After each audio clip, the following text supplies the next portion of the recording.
दोस्तों, आज हम बात करने जा रहे हैं महान योद्धा पृथ्वीराज चौहान और उसके द्वारा की गई कुछ गलतियां, जिसकी वजह से जो तुर्क शासक भारत में इस्लामिक राष्ट्र स्थापित करना चाहते थे, वो जो प्रयास कर रहे थे 700 ईस्वी से, लेकिन सफल नहीं हो पा रहे थे 1191 तक। इतने सालों के संघर्ष के बाद भी मुस्लिम राष्ट्र जो है वो स्थापित नहीं कर पा रहे थे हिंदुस्तान में। लेकिन पृथ्वीराज चौहान, जो कि इतने वीर थे, इतने प्रतापी थे, उन्होंने 1191 में मोहम्मद गोरी को तराइन के प्रथम युद्ध में पूरी तरीके से हरा दिया था। लेकिन सोचिए कि ठीक एक साल बाद हारा हुआ योद्धा विजेता बना और जीता हुआ योद्धा हार करके अपने पूरे देश में जो है इस तरीके से वो टूटा कि एक मुस्लिम डायनेस्टी इंडिया में एस्टेब्लिश हो गई। आप ये देखिए कि महान योद्धा भी कहीं ना कहीं कुछ ना कुछ गलतियां कर जाते हैं। तराइन के प्रथम युद्ध के बाद मोहम्मद गौरी ने जब पृथ्वीराज चौहान के सामने उसको बंदी बना करके लाया गया, पृथ्वीराज चौहान के सामंतों ने उसको कहा पृथ्वीराज चौहान को कि इसको जिंदा मत जाने दो।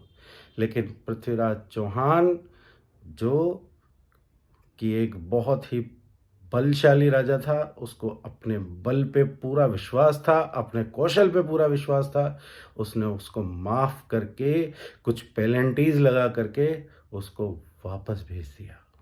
ये पृथ्वीराज चौहान की सबसे बड़ी गलती थी, जो कि ठीक एक साल बाद जब मोहम्मद गौरी ने उसको हराया तो उसने ये गलती नहीं करी। इसलिए आदमी को आइडियलिस्टिक नहीं होना चाहिए, उसको रियलिस्टिक होना चाहिए।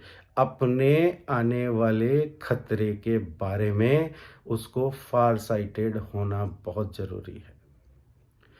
दूसरी गलती जो कि इतिहासकार भी मानते हैं और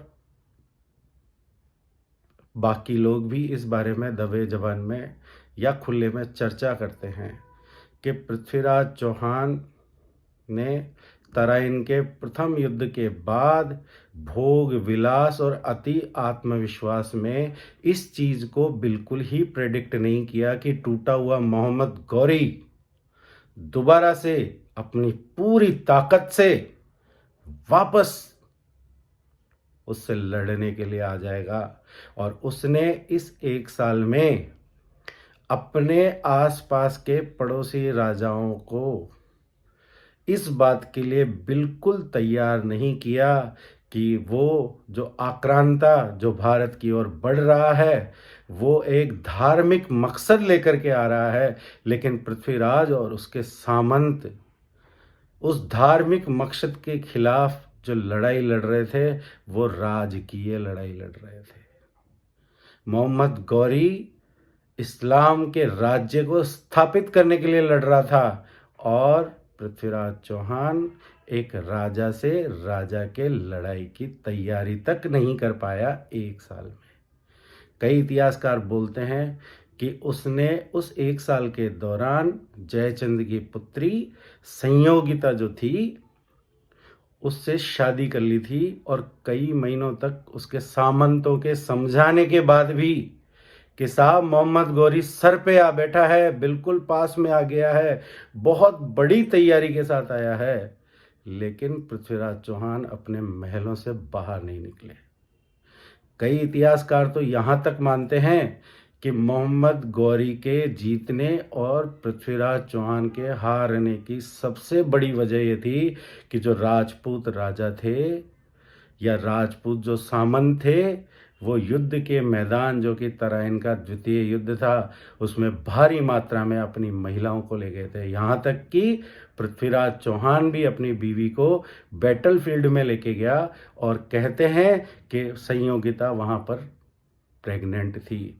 इस बात की लड़ाई के मैदान में खुशियां मनाई जा रही थी, शराब बांटी जा रही थी और पृथ्वीराज चौहान के उलट मोहम्मद गौरी 1 साल तक अपने अपमान के घूंट में उसने ये प्रतिज्ञा ली कि मैं जब तक मोहम्मद गौरी पृथ्वीराज को नहीं हरा देता किसी स्त्री के साथ संबंध नहीं बनाऊंगा, मैं मदिरा पान नहीं करूंगा।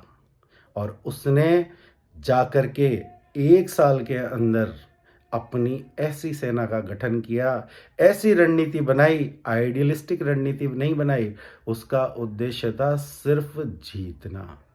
आदर्शों की बात उसने कभी नहीं करी। उसने ऐसी ऐसी टैक्टिक्स अपनाई जो उससे पहले युद्ध के मैदानों में कभी नहीं लड़ी गई। और बहादुर और बड़ी सेना होने के बावजूद भी कई इतिहासकार बोलते हैं कि जब मोहम्मद गौरी ने पृथ्वीराज चौहान को हरा दिया तो करीबन 40 लाख लोगों को बंदी बनाया गया और भारत में मुस्लिम राष्ट्र की नींव रख दी गई। और सोचिए, जिस मोहम्मद गौरी ने भारत में इस्लामिक राष्ट्र की स्थापना की, उस मोहम्मद गौरी को भारत से इतनी चिढ़ थी कि उसने अपने गुलाम को यहाँ का बादशाह बना दिया। इसलिए हमारे महान राजा, उनके द्वारा की हुई छोटी सी लापरवाही ने जो 400 सालों से जो सपना पूरा नहीं हो रहा था, वो सपना उनकी गलतियों से पूरा हुआ और भारत में मुस्लिम राज्य की स्थापना हो गई। धन्यवाद। आज के लिए दिव्यांशु की पोटली पर बस इतना ही।